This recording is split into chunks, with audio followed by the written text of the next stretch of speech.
Let's learn just a few more forms of ser. Join us on a rigorous step-by-step journey to fluency. I'm Timothy, and this is LearnCraft Spanish. Today we're going to learn just 5 new forms of ser, forms that go beyond the present, the past, and the subjunctive. Let's start with the future. There are 5 main forms for the future tense, just as there are for the present, the past, and the subjunctive. But we're only going to learn one form for now, será, spelled S-E-R-A with an accent mark. This is the only form that's very commonly used, and that's because there's actually a different way to put ser in the future, as we'll learn in upcoming episodes. Será means will be, as in he will be, she will be, it will be, or usted will be. For example, will he be my friend?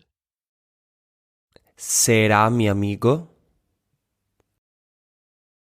The girl will be my friend? ¿La chica será mi amiga? Let's practice with a couple more examples.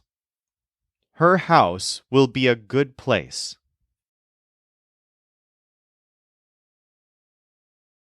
Su casa será un buen lugar. Su casa será un buen lugar. But your house will be the one that is good.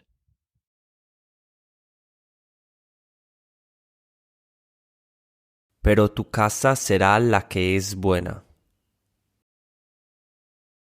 Pero tu casa será la que es buena. Our next word to learn is sería, spelled S-E-R-I-A, with an accent mark on the I. Sería. This word means would be. What is this? When I say I would be his friend, I'm not talking about the past, the present, or the future. Instead, I'm using what we call the conditional, meaning that we're implying that something would be the case if a particular condition is met. The fact is, there actually is no word in Spanish for the English word would. Instead, anytime you say that something would be the case, you use a conditional conjugation, such as sería. This is one reason that there are so many conjugations of every verb in Spanish. In English, we can just add the word would to a sentence. But in Spanish, you actually have to change the conjugation of the verb. Now, the verb ser has several different conditional forms, including serían, for they would be, serías, for you would be, and seríamos, for we would be. But the most common, by far, is sería, which can mean he would be, she would be, it would be, or usted would be. This is also the word for I would be. So you can say, for example, I would be your friend. Yo sería tu amigo. Let's practice with a few more examples.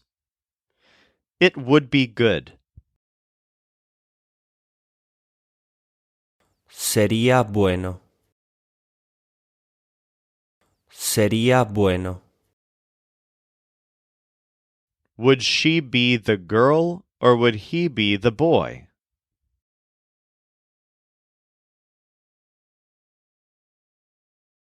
¿Ella sería la chica o él sería el chico? ¿Ella sería la chica o él sería el chico? Our next word is Sido, which means been, as in, have you been a student? Or, we have been very good friends. And here's something weird. This form of ser, sido, isn't a conjugation. Instead, it's a form of the verb that doesn't change based on who we're talking about. So, I have been a student is I have sido a student. we have been students is we have sido students.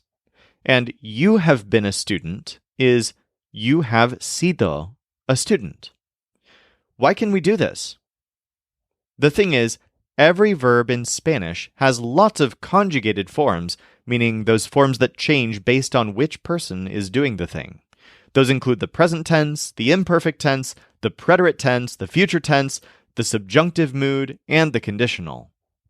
But every verb also has some forms that never change based on the person doing it. Another example of an unconjugated form that we've already learned is the infinitive. So suppose that I'm talking about people wanting to be students. The word to be is simply ser. So no matter who's doing the wanting, the form ser doesn't change. I want ser a student. She wants ser a student. We want ser students. In each case, the word ser doesn't change. Instead, the conjugated verb is the verb wants, which will change based on what person is doing the wanting. So every verb in Spanish has many conjugated forms, but it also has this unconjugated form, the infinitive, which is the name of the verb, like ser or estar. And every verb will also have an unconjugated form like sido, which is what we call the participle. This is a word that we can use to put a verb in the past. Here are a few sentence examples to practice with. In each case, you'll notice that there's a word like has or have before the word been or sido. You can leave the word have or has in English for now. We'll learn how to translate it pretty soon. My friends have been good guys.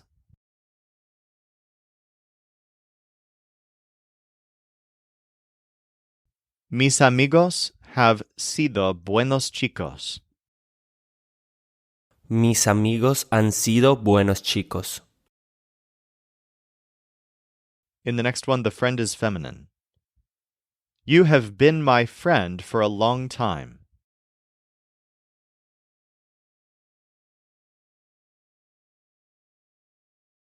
Tú have sido mi amiga por a long time. Tú has sido mi amiga por mucho tiempo. The good thing is that he has been our friend.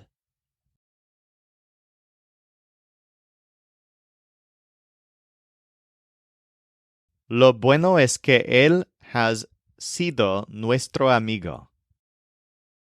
Lo bueno es que él ha sido nuestro amigo.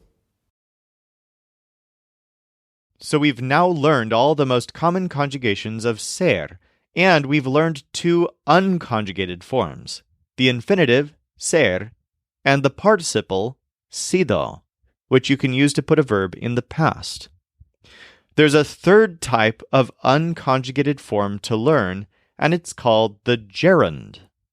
For ser, this word is siendo, which roughly means being, but it's a bit tricky to use. Specifically, we use siendo to emphasize that an action is happening in the present or at a particular moment. To illustrate for a second, let's imagine that instead of being, we're talking about eating. Here are some things that we can do with a verb like eating. I am eating, she is eating, they are eating, we are eating, you are eating. So in each case, we've changed who's doing the action, but the word eating doesn't change.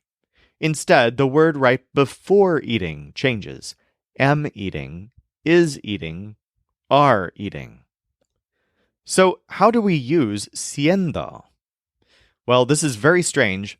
Let's replace eating with being in all of these sentences.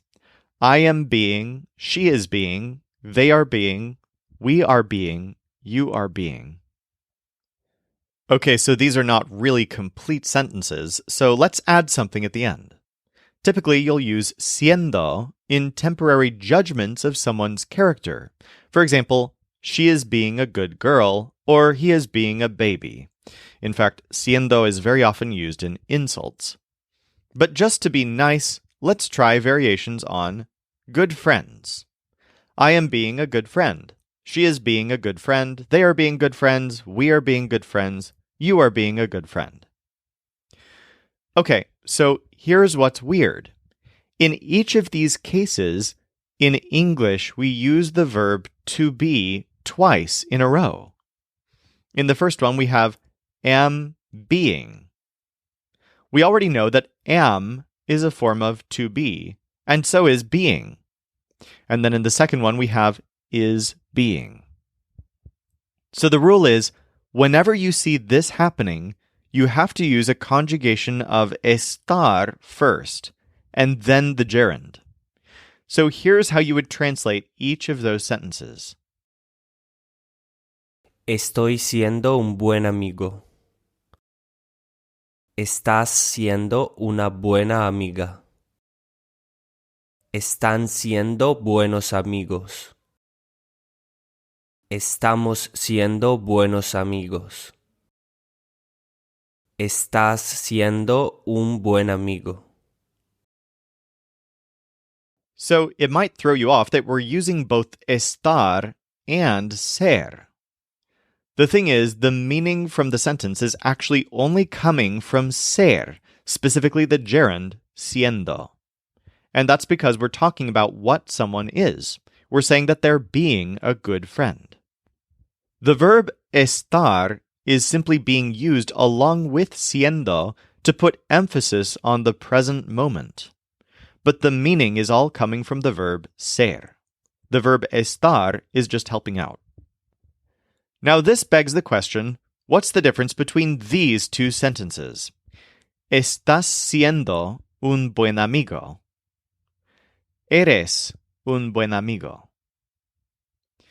They both mean you are a good friend, but they're worded in a slightly different way. The first one is more like you're being a good friend in this moment, and the second one is you are a good friend in general. Let's practice this with some examples. She is being good.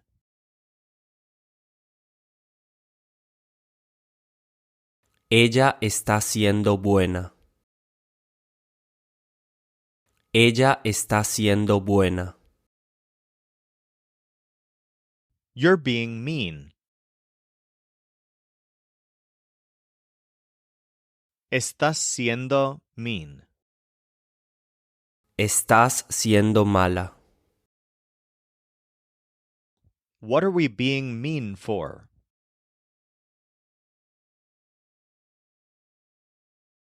¿Para qué estamos siendo mean? ¿Para qué estamos siendo malos? I hope that they're being good boys.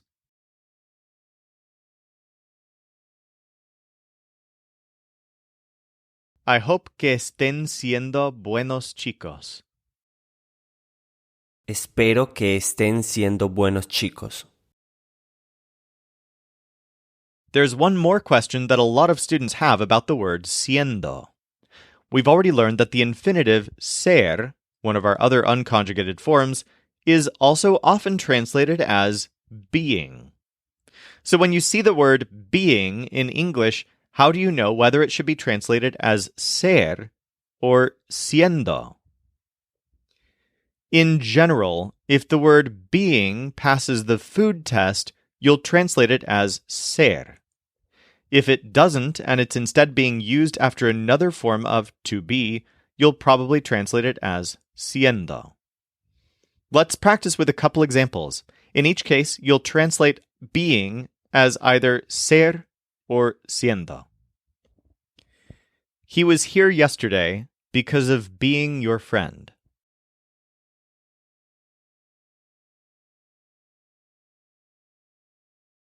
Estuvo aquí yesterday por ser tu amigo. Estuvo aquí ayer por ser tu amigo. In the next one, everyone is feminine. Her friends are being weird.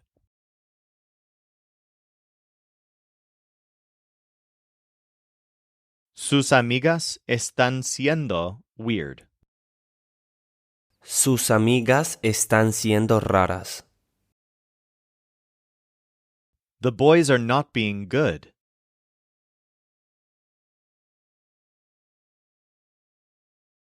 Los chicos no están siendo buenos. Los chicos no están siendo buenos. Let's practice this a bit more, and I'll also throw in a few other things we've been learning over the last few episodes. In this first one, everyone is feminine. If she is being good, I want to be good too.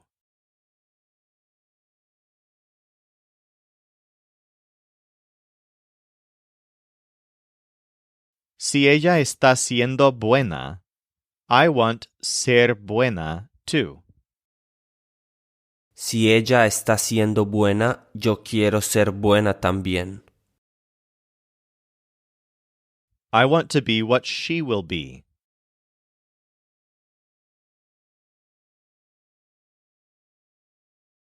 I want ser lo que ella será. Quiero ser lo que ella será. That has been good.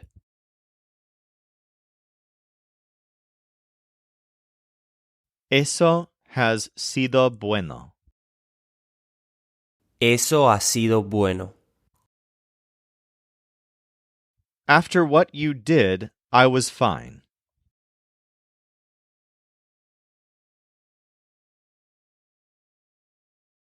After lo que tú did, estuve bien.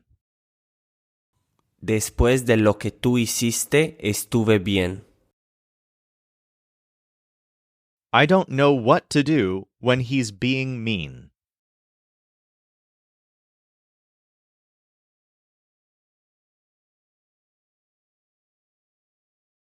Yo no know qué to do cuando está siendo mean. Yo no sé qué hacer cuando está siendo malo.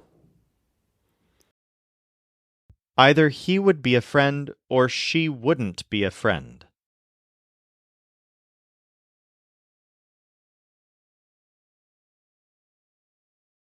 O él sería un amigo o ella sería una amiga. O él sería un amigo o ella sería una amiga. In the next one, everyone is masculine. We have been friends for many years.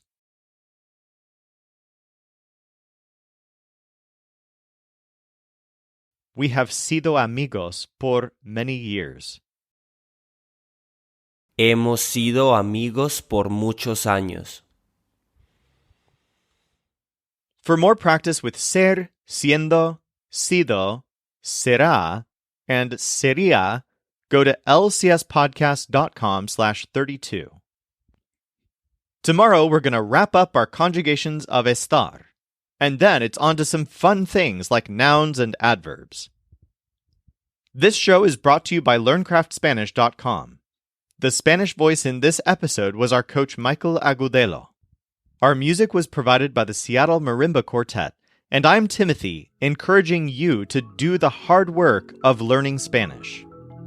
Acquiring a second language is one of the most fulfilling things you can do, so start your fluency journey today at lcspodcast.com.